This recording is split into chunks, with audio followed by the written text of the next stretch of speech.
Hello, friends. My name is Octavia, and this is my astrology podcast. Thanks so much for being here. Today, I'm recording on Thursday, the 10th of February, 2022 at 3:32 p.m. And this is a really exciting episode. I'm taking a big leap, and I obviously, for some of you who may already be aware and be actually watching this instead of just listening on the podcast, I'm going to be doing video now.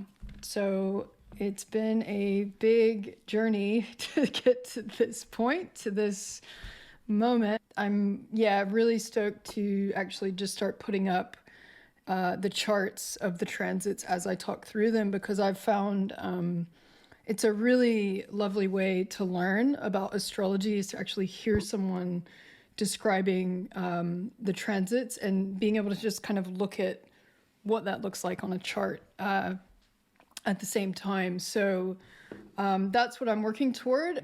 This transmission I'm recording on my laptop, so the video quality is pretty crap. But this is the first one, and so I chose to do it this way because I could still use the mic and the sound quality would still be nice, because if you're anything like me, then you likely don't really care as much on YouTube about the video quality so long as it sounds good. So that's what the deal is for now, and I have this new lovely cable that's gonna help my microphone get along with my iPhone, so the next video will likely be a lot crispier, cleaner, and just much nicer to experience. So thanks for hanging in there with me for this first beginning trial run. I've recently downloaded an incredible calendar integration that I got from Rebecca Gordon Astrology. She's phenomenal.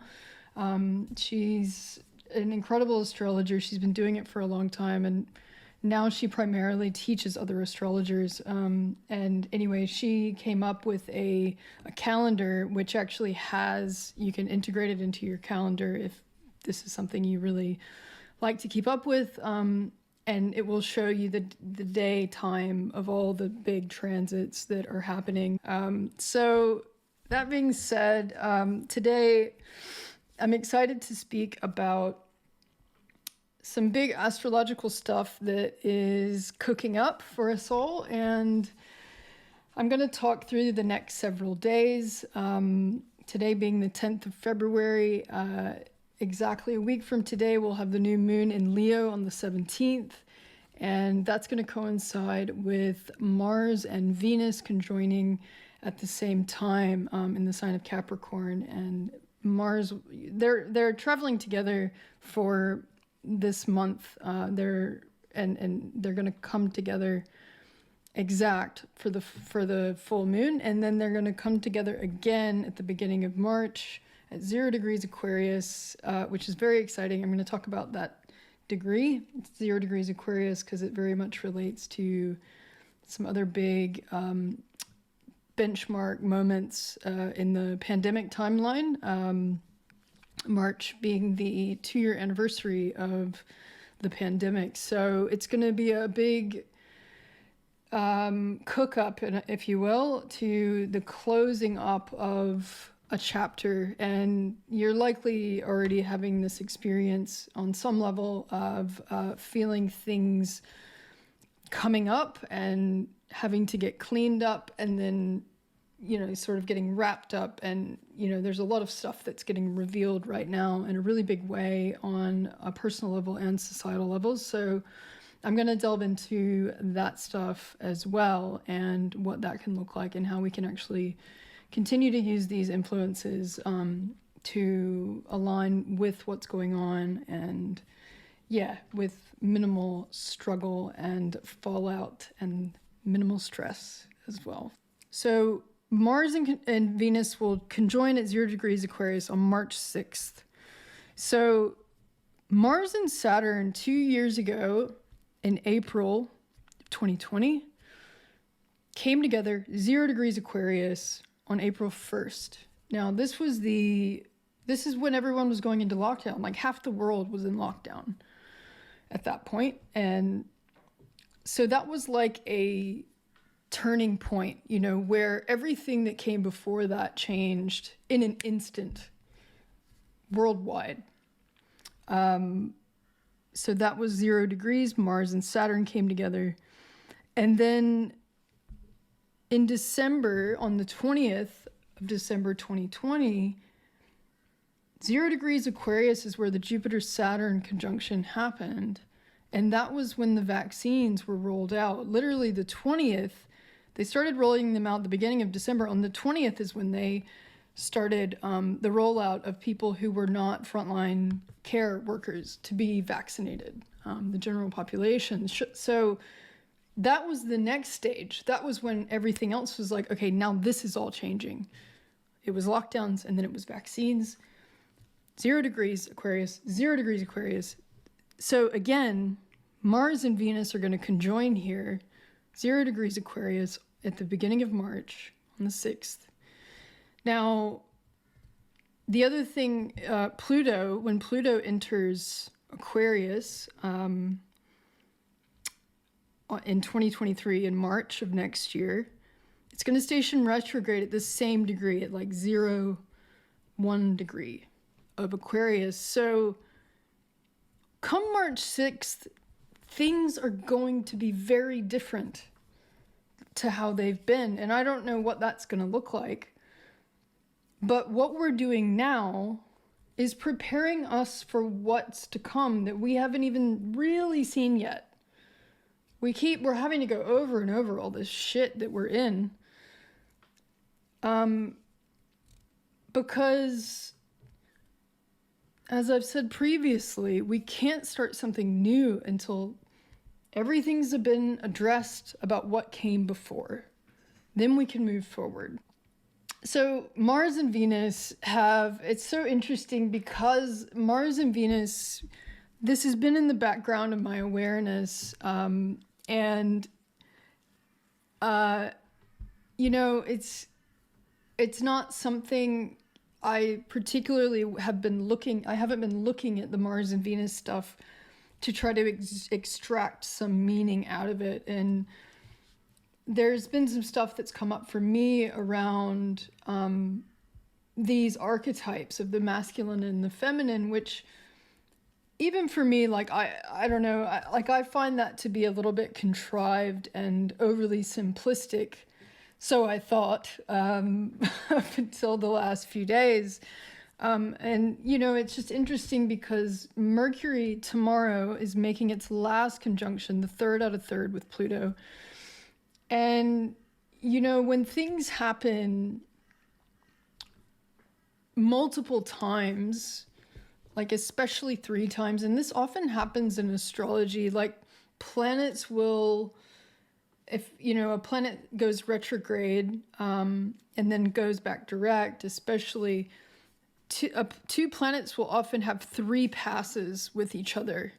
And this law of thirds, law of 3 is really potent. I mean, it's, you know, it's in everything. You know, we can even, you know, fairy tale, simple child storybook stuff like the 3 little pigs. It's like they built the first one out of straw and then it fell apart. They built the second one. It was a little bit better, but it still didn't work. And then they built the third one and they had it, you know, figured out. So there's something to this Mercury and Pluto, because Pluto is, you know, we've had to really face our fears on such a deep level in the last several weeks and months.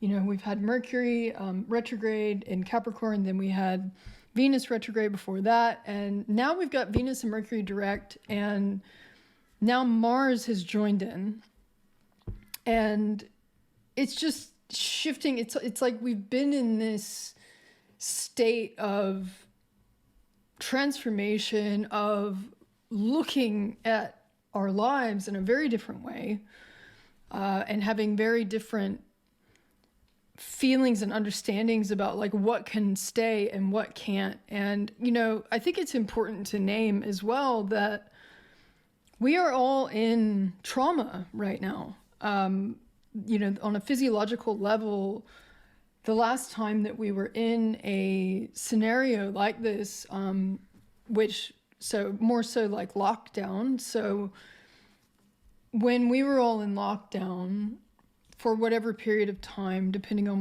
what country you're in, the only thing that on a physiological level that we've done like that historically is wartime.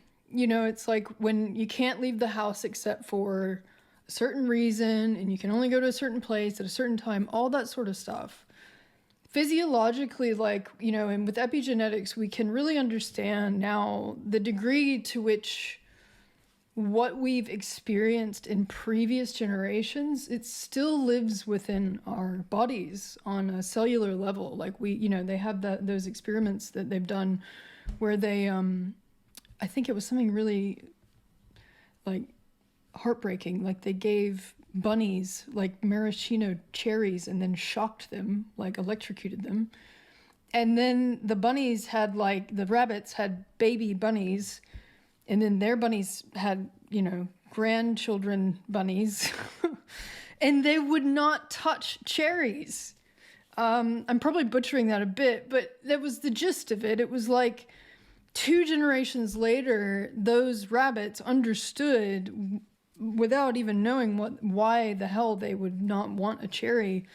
They wouldn't go near it. So I think that we have to look at the reality of like physiologically, we are all in trauma. Like we are all falling back on our survival mechanisms and perhaps even things that are within us from another time, another generation that may be coming into play here. And I think understanding that when we are in a mode, you know, and now we're coming into, it's like we're not even in wartime anymore, where we're in lockdown and like in protection mode. We're actually just having to cut loose and go out into the world again, which is great. It's necessary, of course, but there's a lot that comes with it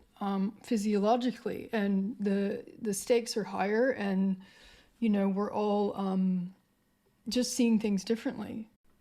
Okay, so we're gonna have the full moon's exact on the 17th, but we'll be feeling the full moon on the 16th, so next Wednesday night.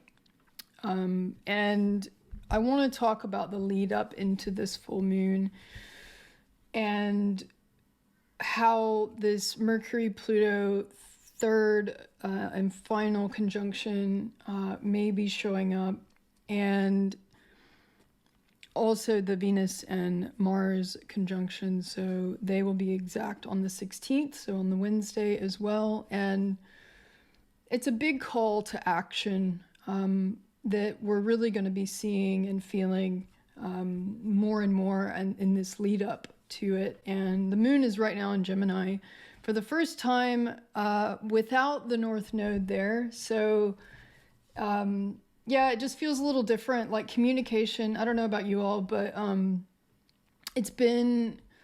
we've had Uranus trining, Mars trining Uranus this week, which is a beautiful, like harmonious, it's just like, the thing that is really working right now that I've been feeling overall, like the undercurrent of what's really alive in the astrology right now, in my experience, has been my willingness to, and I spoke a bit about this in the previous episodes where I discussed Mars in Capricorn, is just being willing to try something else, to try something new, to look at it with an honest and real point of view of whether or not something's working.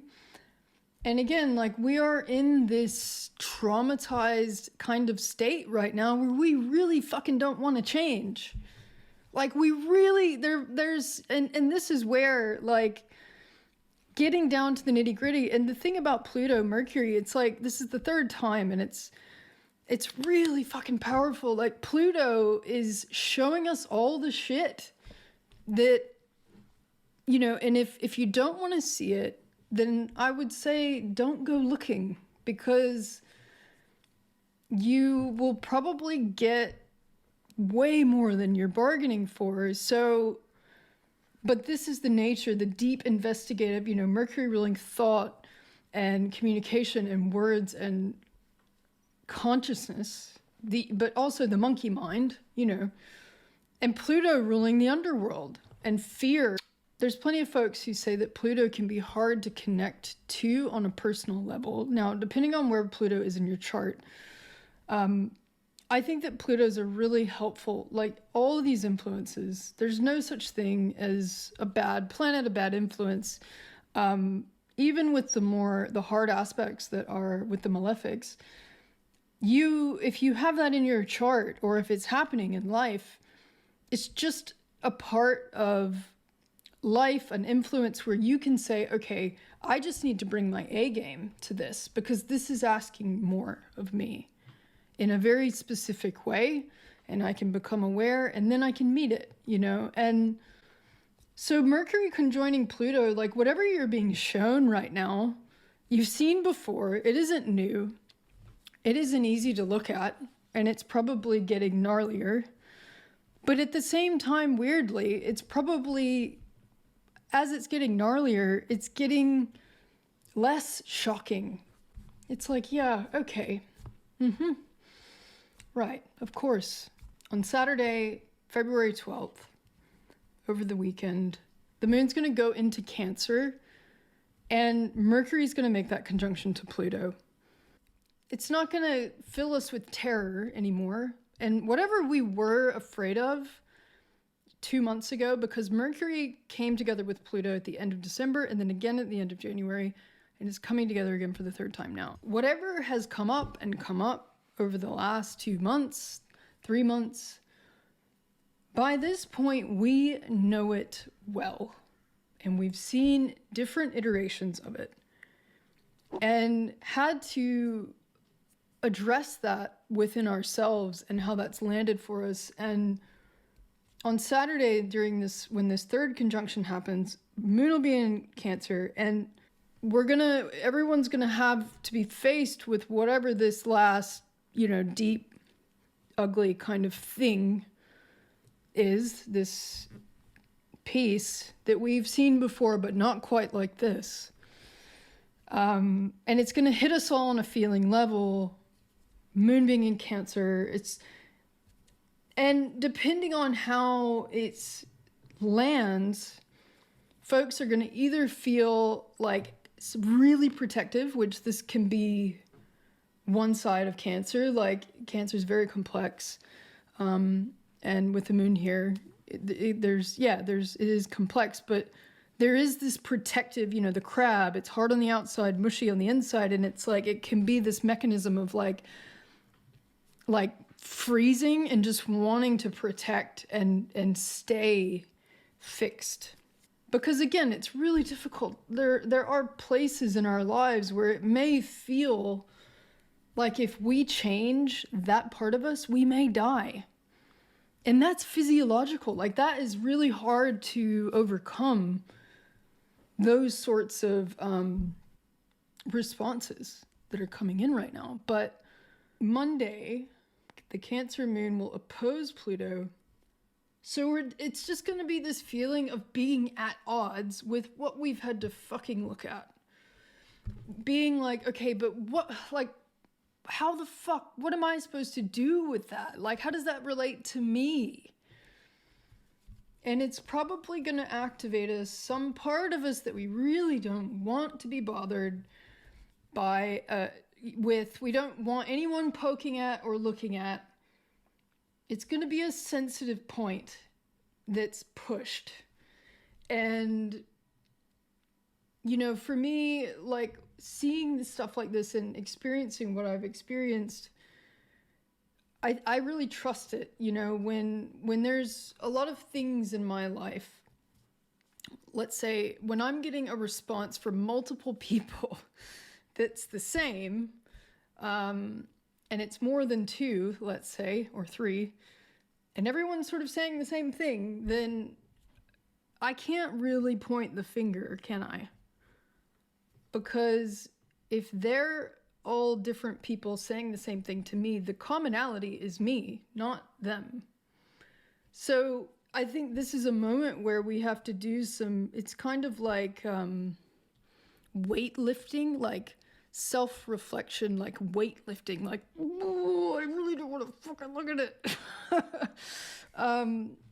You know, this is Mercury's conjoining Pluto for the third pass, and then Moon in Cancer, it's like, yeah, I don't want to look at it. I certainly don't want to feel it, but fuck, here it is. But we are going to be rewarded for this because, you know, the Moon opposing Pluto on Monday in Cancer, and then Tuesday, Mercury's going to re-enter Aquarius, right? 0 degrees Aquarius. So whatever we contend with this weekend, whatever we're in right now, we just kind of have to go through that process. And it's not going to be fun or pretty, but it's nothing new and it's nothing we can't handle. And I think this is one of those moments where your willingness, our willingness to meet what we are given right now and challenged by, is going to reward us just as much as we're willing to put in, we're going to get back. I mean, this is the other law of threes. It's like anything that you do comes back to you threefold. So I think it's good to remember.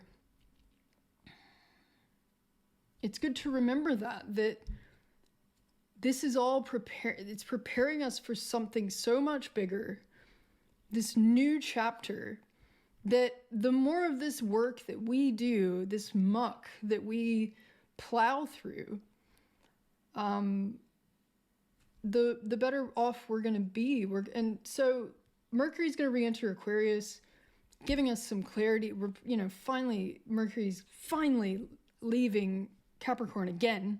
On the next day, Wednesday, it's a full moon. It's going to be in the sign of Leo. The sun's in Aquarius. 27 degrees Leo is where the moon will be. And this full moon is going to square the nodes in Scorpio and Taurus. So that's going to create for this full moon what's called a grand cross in fixed signs. And this is going to do this is going to do a few things, but one thing we will get from this full moon, because it's going to be squaring the nodes, is we're going to have a glimpse into what eclipse season is going to bring in May. And depending on if you have any late degree fixed signs in your chart, you're definitely going to be feeling the intensity of this full moon extra. So, and there's another aspect to this full moon that I wanted to mention. It's actually going to be at the highest latitude above the sun.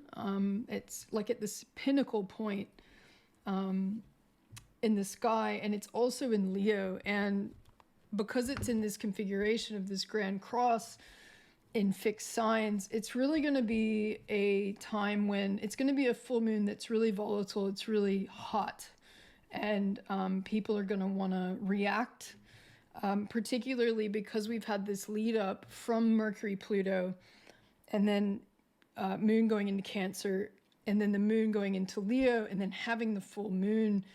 I mean, this is a big climax, really, of everything that we've been working toward up to this point. And like, I think that for this full moon,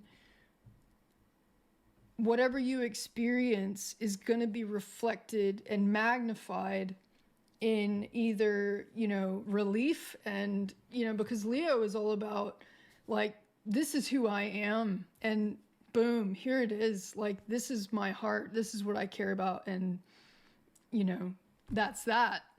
And I think with what we've all moved through with this extended Venus retrograde, with Pluto and Mercury retrograde, it's like, this is our like coming out moment. It's like, fuck, this is actually who I am. Like I'm being purified.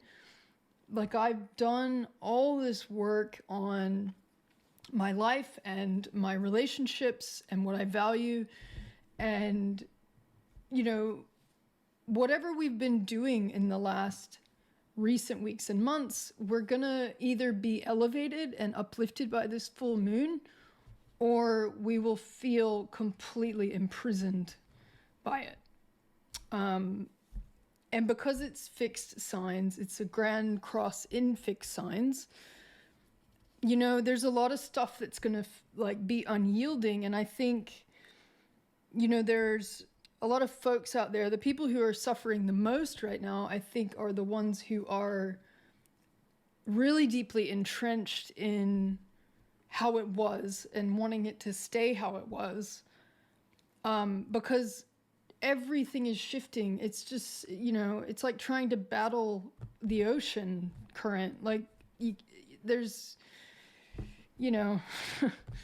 but this configuration, this grand fixed cross, it's like people are going to dig their heels in, because it's a really strong, and the moon's nodes being in Taurus and Scorpio, South Node in Scorpio, it's like, again, this is like, okay, whatever we're fucking ready to get rid of, I've really got to stop swearing as much, but whatever we're ready to release, like whatever's been draining us from our story, our lives, whatever it may be, this is when we will feel the direct relationship between, okay, this is what I'm letting go of, this is what I'm cutting loose, and whew, wow, I have all this energy now. Like I have so much space freed up to do something else with. And this is what this is kind of bringing in. It's like, this is why it's been worth it. We've been in the deep retrograde cycle with Venus looking at what we value and like looking at what we desire. And Mars is overtaking Venus on this same day. And this is the other reason that I'm saying for the full moon, that it's going to be hot. People are going to want to take action because Mars is actually caught up now, will have caught up on Wednesday of next week with the full moon. So people are just going to they're going to want to react. They're going to want to take action, right? And depending on where that desire is coming from will have a lot to do with it. And the folks who are, more hesitant to adapt and change to everything, just give them a bit of space on this day. If that's not something, it's so important. This is North Node in Taurus. Like, the more vigilant we can be with ourselves about what we value now and saying, and this isn't a judgment, to be really clear, because I have a lot of compassion for folks who are in that space of, and I've certainly been in that myself. Like, I'm not above it by any stretch, because I feel the places in myself where I am fixed and I really don't want to change. And so I think this is something, it's not like us and them, there are parts, all of us are probably willing and unwilling on many levels to change or not change. But I think that we have to be really clear with ourselves now. And this is also full moon in Leo is like, yeah, this is what I love. This is what I care about. And this is how I'm showing up for it. So we can look at and we aren't as easily pulled into stuff that we don't really care about now. Because what we've all been through with the pandemic, when the North Node was in Gemini, it was a lot easier to get bogged down in data and, news and all the crap that's just been pouring in. But, since the nodes have changed signs a few weeks back, everyone's a bit more pulled back from all of it. It's kind of like, okay, enough's enough. I need to really get back to my life now. Thanks. And we can trust that impulse, you know, and to say, like, I'm not really willing to hear, you know, certain things anymore, and from different people as well. It's like just being more boundaried with what we're allowing to come in and what we're engaging with, I think is really something we can lean into right now, right? We have the support for this. And so the following day, after the full moon,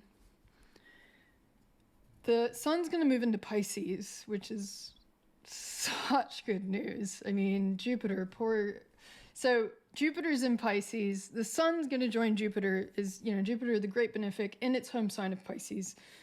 And the sun has been in its sign of detriment in Aquarius with Saturn, like such a buzzkill, Captain Buzzkill, in his home sign. And so the sun, like, this is just going to give us all a big lift because of that shift from the sun having to contend with Saturn in its sign of detriment to being in the sign of Pisces with the great benefic in its home sign. Another thing I wanted to touch on is that the more we can take risks right now toward what we value, and this is something I got into in one of the first episodes I recorded about the Venus retrograde, and this is something I've been feeling really deeply, and it keeps showing up lately, is like anything I do to take steps toward, you know, having the awareness of like what isn't working, and then saying, okay, like maybe I need to have a conversation with people in my life about whatever it may be. And then like something really miraculous coming in, you know, and this is kind of what Pluto does. And also Jupiter in Pisces, it's like whatever is promoting life force for you and for everyone, if you move toward that right now, you will get support 100%. And this has been my experience, and this is, I see it in the astrology, you know, Pluto can be ruthless. It's like Kali. But only when change is resisted does Pluto get nasty. When we're moving with the current of change and with it and allowing it, and then we can get carried through what we're in and support will emerge. This is Jupiter in Pisces. It's like, so if we're willing to go into those spaces that we don't want to go into within ourselves, the parts of us we really don't want to change, and just having a look at them and asking, you know, getting curious about not wanting to look at them even.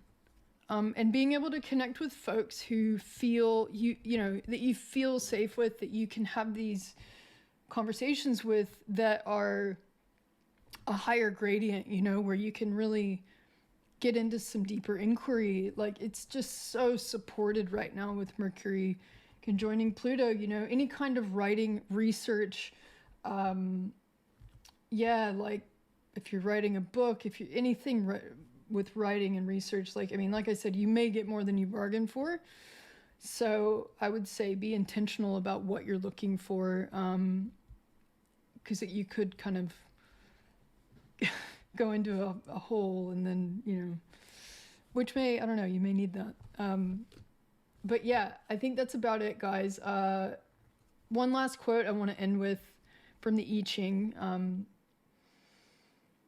It's from Hexagram 51, the arousing shock thunder. And the quote is, "When a person has learned within their heart what fear and trembling mean, they are safeguarded against any terror produced by outside influences."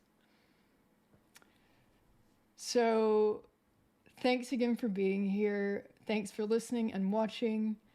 You can find me on Instagram. I also have a Patreon page I'm going to be updating, and I will have more paid content on there soon. If you'd like to reach me, _Octavia at if you'd like to reach me on Instagram, you can find me at _Octavia Carney. And if you'd like to book a reading, you can find my offerings in my bio on Instagram. Thanks again, guys. And until next week, stay safe, well, and wise.